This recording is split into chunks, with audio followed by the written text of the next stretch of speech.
But now we move on to another organization, Jimmy Mizen Foundation, a foundation that starts with a sad story, but ends up with a story of forgiveness and caring in the community. I would ask Camila to come and tell us more about Jimmy Mizen Foundation's work.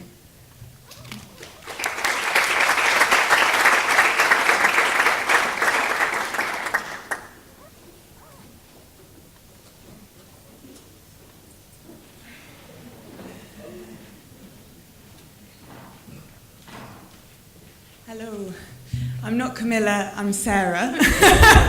I'm taking her job. This is Camilla and this is Simon.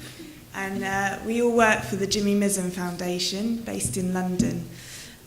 So we're the only group that's come here that doesn't have the word Ubuntu in our organisation. But over the last couple of days, I've kind of come to see a lot of affinity in what we do with the messages of Ubuntu. I'll tell you a little bit about the foundation and then I'm going to show you a short video which will explain a little bit more about Jimmy Mizen. So Jimmy Mizen was murdered in 2008 and the foundation was set up in memory of him in 2009 by his family. The day after his 16th birthday, Jimmy went to a shop. It was a local shop. It's about 5 minutes away from where his house was, and he went with his brother. And they were waiting in a queue to go get a sausage roll, and this guy called Jake comes into the shop. He pushes in front of them, in front of the queue. Jimmy, to this, says, "You could say please." Jake gets really angry. He tries to attack the brothers push him out of the shop. Jake gets a kind of sign, smashes through the shop door, gets a glass dish and smashes it across Jimmy's neck. The glass goes through Jimmy's arteries and Jimmy dies. The whole attack took 3 minutes. Day after his 16th birthday, just going to the local shop, a kind of everyday activity, and he doesn't come back. Jimmy's parents' response to this wasn't one of anger. It was actually one of forgiveness and peace and reconciliation and looking towards the future. There's one thing that I always remember that Barry said when I started working at the foundation, and it was after Jimmy died. The guy who killed Jimmy was called Jake.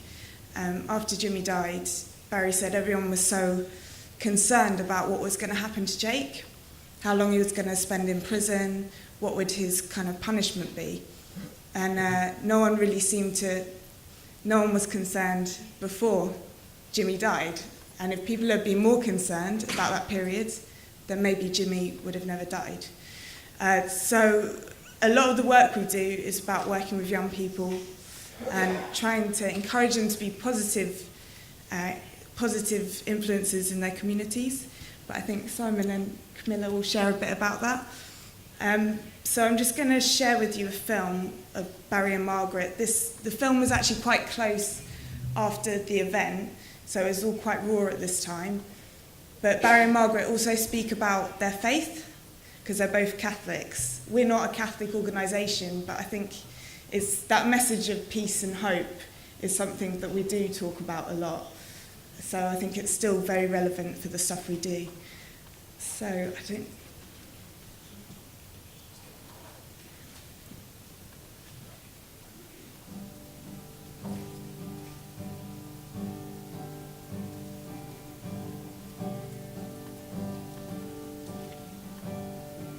May the 10th be embedded in our heads forevermore. You know, the whole incident, from start to finish, took 3.5 minutes. From the start of the attack to the final blow was 3.5 minutes. Such a waste. That's such a waste. Jimmy had a faith, and I think one of the things at the funeral I urged is all the young people to be proud of your faith.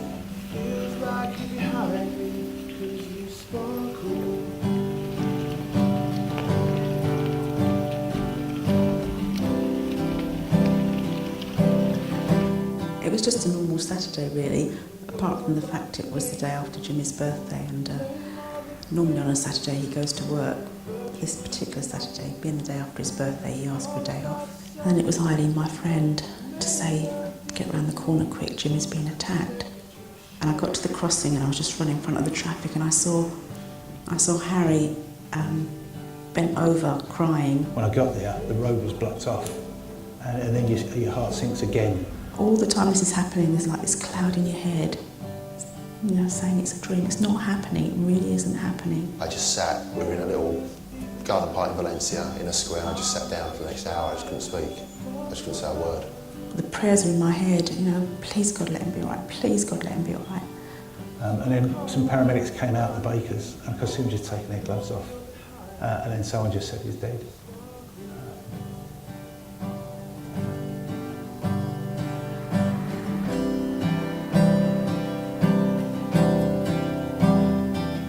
Coming to work on Saturdays is the hardest part, because everything around here reminds me of him. How can someone so innocent just go for a walk, go and get a sandwich, be killed? It doesn't make sense. The pain that can come on of what actually happened, the sheer innocence of what happened hurts. You know, my parents have been amazing with the whole sort of, not the whole attitude, just the way they are. Mum and Dad have always been amazing. Since what's happened, you know, the way they've just, people sort of have thought, these were such amazing people, they've just been themselves. And the anger that people expect you to feel, I didn't feel. And although I didn't feel it then, people said to me, but you will get angry. And I still haven't. I still feel an inner calmness that, I don't know why, but I do know why. I think God has given me that grace. People have said, you know, what if this particular person asks for forgiveness? It's not our forgiveness this person needs. This person needs God's forgiveness. The only thing that's going to come back is a peaceful response. I still say God is good. No, I'll never look away. No, I'll never live from your life. I tell you, if you don't have a faith, get one, because it's the only thing that keeps you going.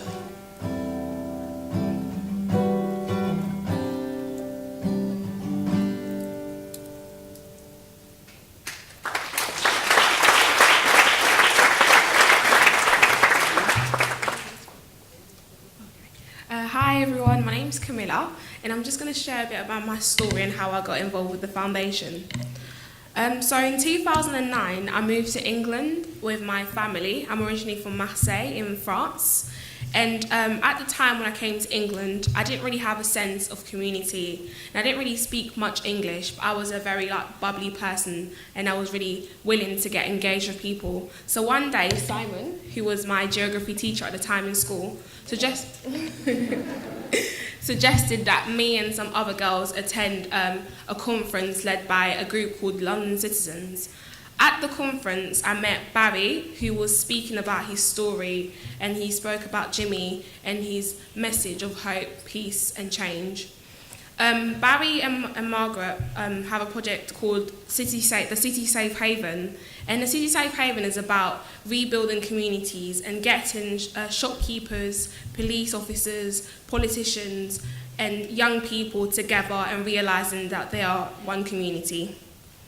The way the City Safe Haven works is pretty simple. It's about young people go and walk on in their high streets, and then they identify shops that they feel that if they felt threatened or in danger, they could run into, and they'll be taken care of by the shopkeeper. And there's a sticker outside the window of the shop, so the young people in the community recognises this. We ran the project for 4 years, and it's still running today. And over 4 years, we were able to reach over 40,000 people, over 300 shops. All the fire stations across the UK are City Safe Havens, and people recognise these havens, and if they feel threatened or in danger, they can just run into a shop and then they'll be taken care of. We've also worked with over 15 schools. Yeah. Hola. Un plaisir estar aquí.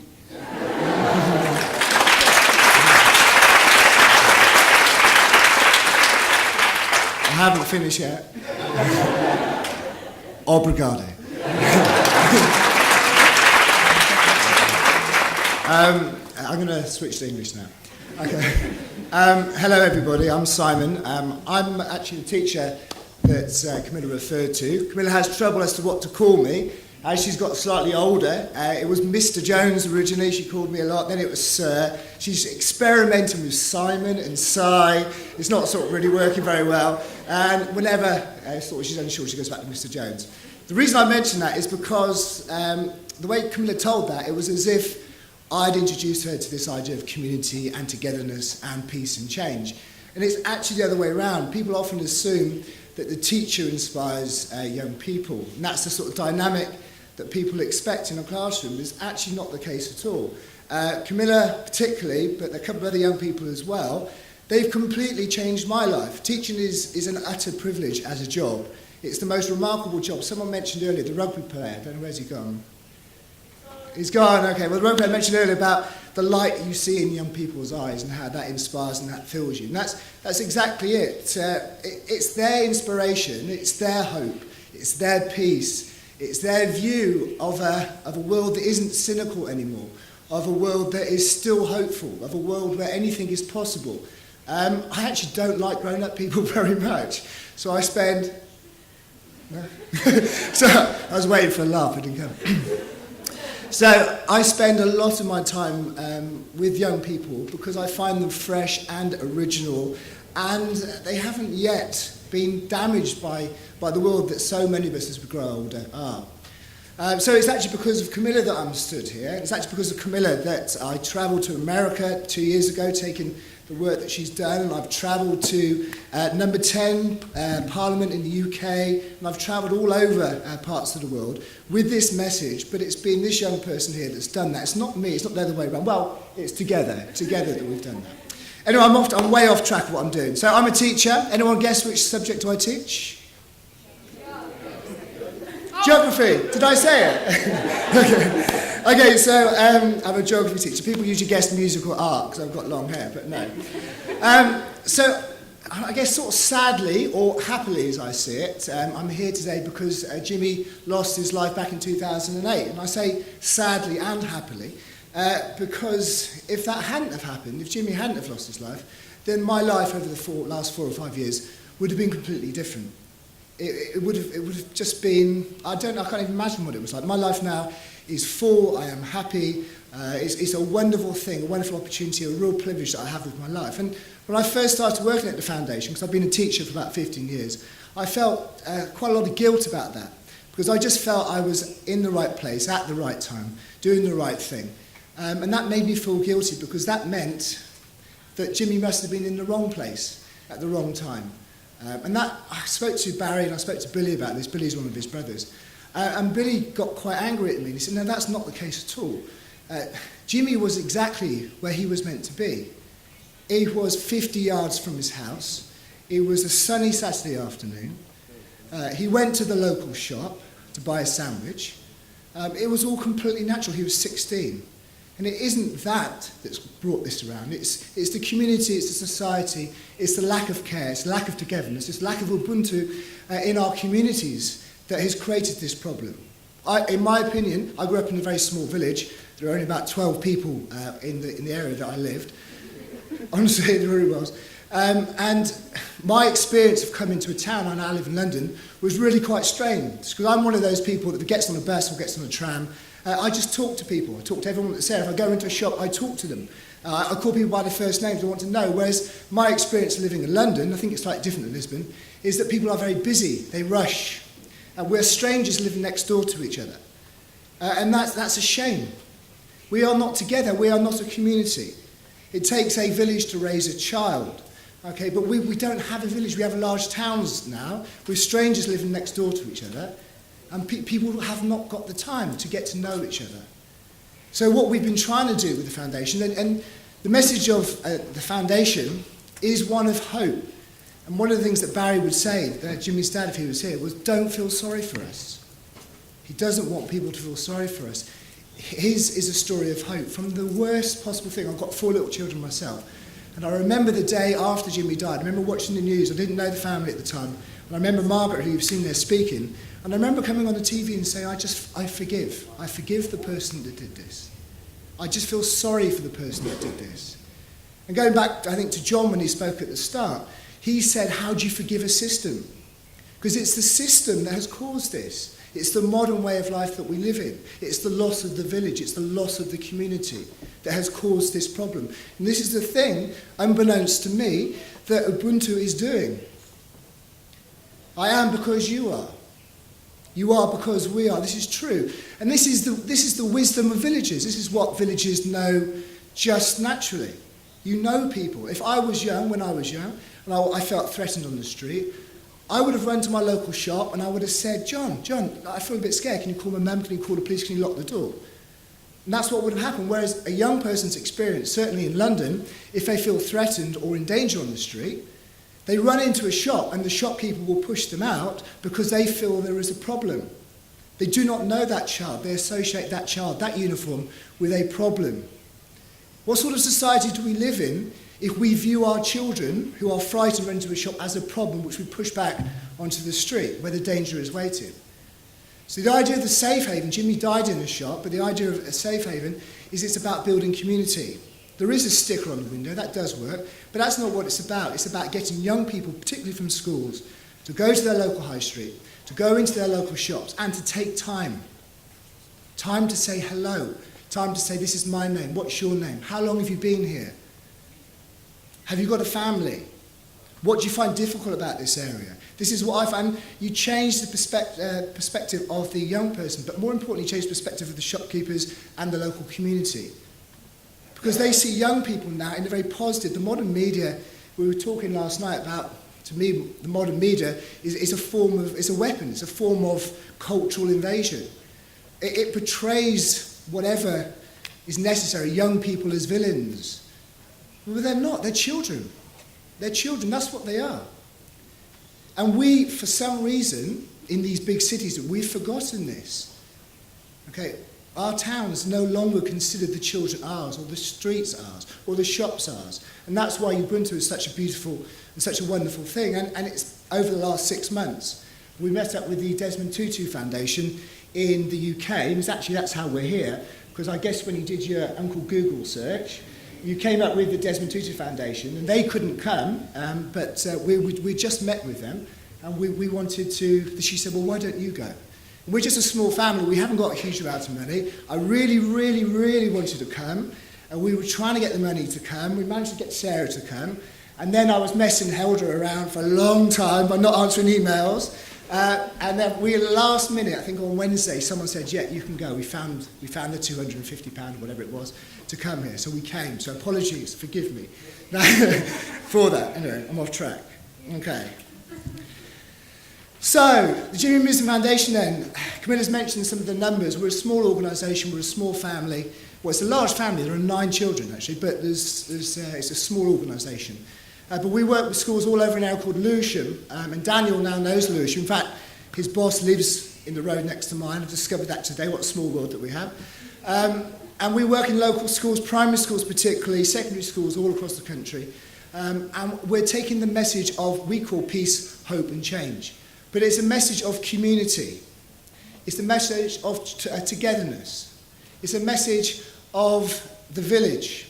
It's a message, I've come to realise, of Ubuntu. That's what it is. I didn't realise that what it was called, but that's what it is. And that's about being human. It's about taking the time to recognise we're all human. It's my firm belief that human beings are fundamentally good and kind. It's the very, very small majority, for whatever reason, the system, or for whatever reason, who cause the problems. But that's what we focus on.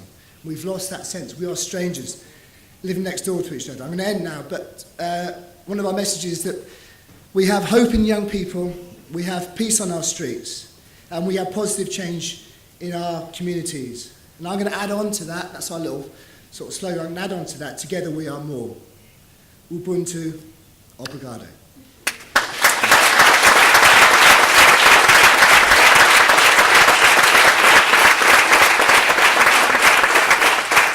And that's our work for the last 6 months. Can I just add one thing? Who has a phone here? only like 2 people. That's quite weird. Who has a phone with the internet and Twitter on it? If you do, it's free Wi-Fi. It's free Wi-Fi. But if you do, please go on to the Mizen Foundation, and maybe all of you could write Ubuntu, and we're making our first links with the UK then. Yeah, so that'd be great. Thank you.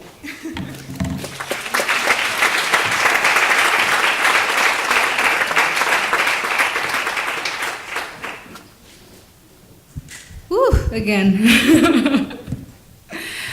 I'm going to switch to Portuguese now. Foi, sem dúvida, o primeiro painel bastante inspirador. Vai haver mais, mas de momento eu convidava-vos a fazerem perguntas. Mais perguntas para saberem um pouco mais sobre os nossos convidados, sobre os seus projetos. Venha daí essas perguntas.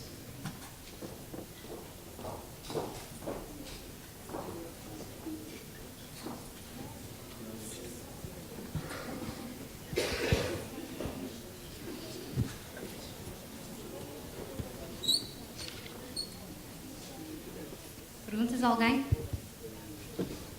Temos ali o Mário Dias com o microfone. Não sejam tímidos.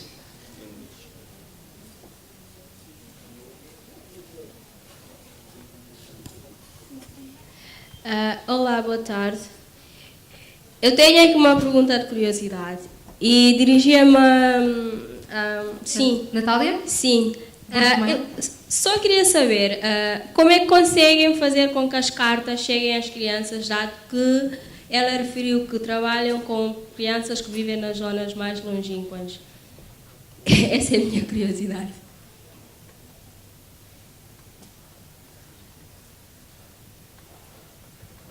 Okay, thank you so much. It's actually a very good question, and we did encounter some of the problems. It happens very rarely, and you'd be surprised how good the services are of the post offices. But it takes time. The letter gets where they're supposed to get, but that's why we always ask for the digital copy for a scan, or for, like, everybody has a phone now. Even in the most isolated communities, we found that the teacher has a phone with very pixeled camera, maybe not as fancy as our cameras, but still it's always a chance to provide us with a digital version. So they mail it to us, because at the end we use it to expose it to the public anyway, so we collect all the materials. So if we have this problem that the other school didn't receive the respondents, they didn't receive the letters, we provide them with our digital copies and we just send it to them. But that's not the original idea of how it should work, because we rely on the post offices, but if it happens, we have a backup plan. Did it answer it?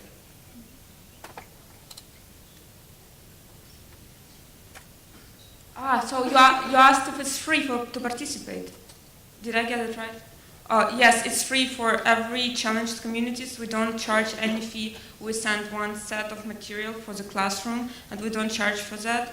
But if the schools from European Union won't participate, or because there are now like schools that come from more better off countries or better off communities, they don't really face challenges, but they want to benefit from the program to improve their English, or just to expose the children to the challenges that their other children have, and to be exposed to that, they can volunteer to offer some ambassador service or a small fee, a donation. We don't say, okay, that's the price to participate, but we accept donations so we can use it to distribute into the schools that need it most. Ok, Carla, não sei se posso fazer mais uma pergunta. Ok, esta também é mais uma que é específica. Quando o colega dela esteve a fazer a apresentação e falou num grupo de crianças que foram crianças que participaram na guerra, e ele referiu um dos casos que era um bocadinho difícil trabalhar com essas crianças, dado traumas que sofreram e problemas que já enfrentaram. Eu gostaria era de perguntar quais são as dificuldades concretas que estão a encontrar com essas crianças e se já conseguiram fazer algo positivo para integrar essas crianças dentro da sociedade, inclusive dentro da comunidade das crianças, dentro do grupo dos pares. Okay, that's another really good question. So I think my colleague Armin, he was saying the challenge in a good way, that the child soldiers that were having difficulties to be reintegrated in their own society because the community often rejects them, not only child soldiers, it's also to orphanages whose parents died of AIDS, and they have really, really big struggle to just be accepted by their own community. So it was kind of difficult to open them up to an open conversation, because all the topics that we provide, they're very, very personal.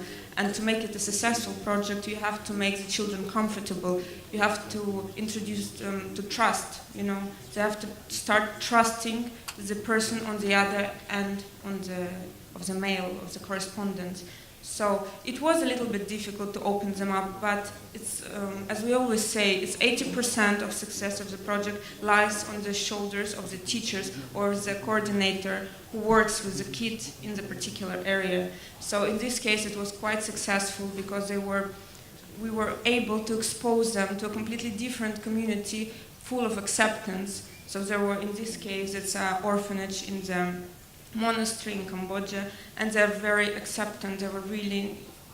They showed a lot of respect and a lot of tolerance, which helped to involve kids in the process. So it's a long process. Every 10 rounds of communication takes a year to complete, because, as you asked before, it's a snail mail, so it takes over a month, over 2 months to just complete one round of communication. But on the second round, when they received the first responses from the kids from Cambodia, they understood, okay, there are on the other end some real people who have same problems, well, not same problems, of course, different problems, but they open up to understand us and to accept us the way we are. So when you feel trust, you become honest and you become open. I hope it. Did it answer? There's another question here.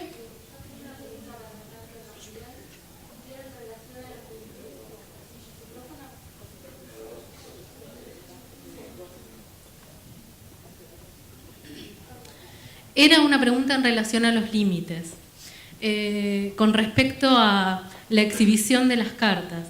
Si yo genero una instancia de confianza entre dos personas que se están comunicando, me parece un poco problemática la cuestión de hacer público esa comunicación que está teniendo lugar entre esas dos personas. Y de hecho, pueden haber cosas que se cuentan en ese juego de confianza que uno genera con el otro, que no están contadas para ser hechas públicas, están contadas al otro en una comunicación íntima. Entonces me parecía un poco problemático esa cuestión de mostrar y de hacer público aquello que no está pensado para eso.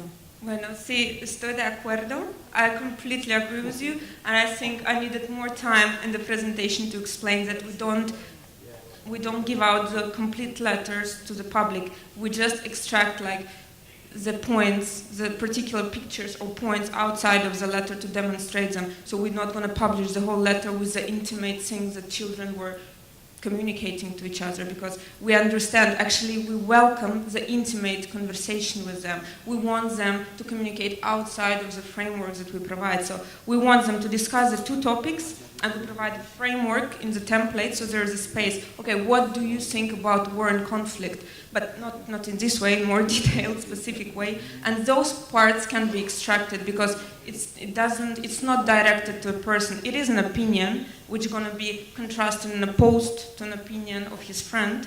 And that's the part I think we have a right to demonstrate. Just to show the public what children experience, like what do they think. Or there is another topic that we discuss, how do you think we can contribute to making the world a better place? Very simple question. And kids just say, okay, they give very simple examples of how can they make their community better. And I think those are the other things that we are able to demonstrate to the public.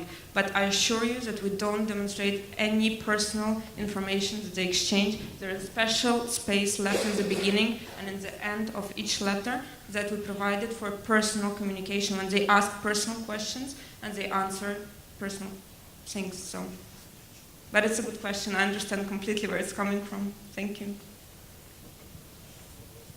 Mais perguntas? Ok.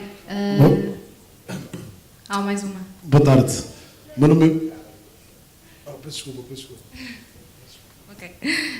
Em primeiro eu queria dar os parabéns aos 3 projetos. Realmente nós estamos numa fase de desenvolvimento de projetos e é mesmo motivador e mobilizador e inspirador ver projetos já na prática com a base Ubuntu. E realmente nesta fase em que temos muitas questões e não sabemos se vamos chegar às pessoas e se a filosofia vai chegar às pessoas, e ver exemplos práticos é mesmo muito inspirador e mobilizador. Em primeiro, em relação ao primeiro projeto que apresentaram, eu queria dar aqui um pequeno complemento, que nós temos um projeto aqui em Portugal chamado de chat analógico, que faz um bocadinho o que vocês fazem, mas o objetivo é unir gerações de crianças para idosos.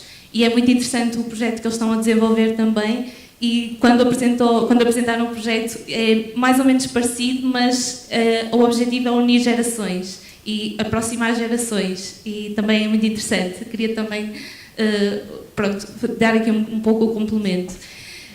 Em segundo, o que eu gostaria de perguntar ao Jimmy Foundation é, eu fiquei com alguma curiosidade de perceber o que é que aconteceu ao Jake. Se o Jake, o que é que aconteceu, se ele soube que, eu penso que o Jake foi quem assassinou o Jimmy, se ele soube que foi feito uma fundação, se ele sabe o que está a acontecer, o que é que aconteceu ao Jake.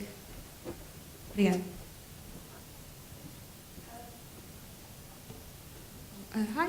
Hi. Yeah. So after the murder of Jimmy, Jake ran away for a while, for about 2-3 weeks, but he was found and they had a trial.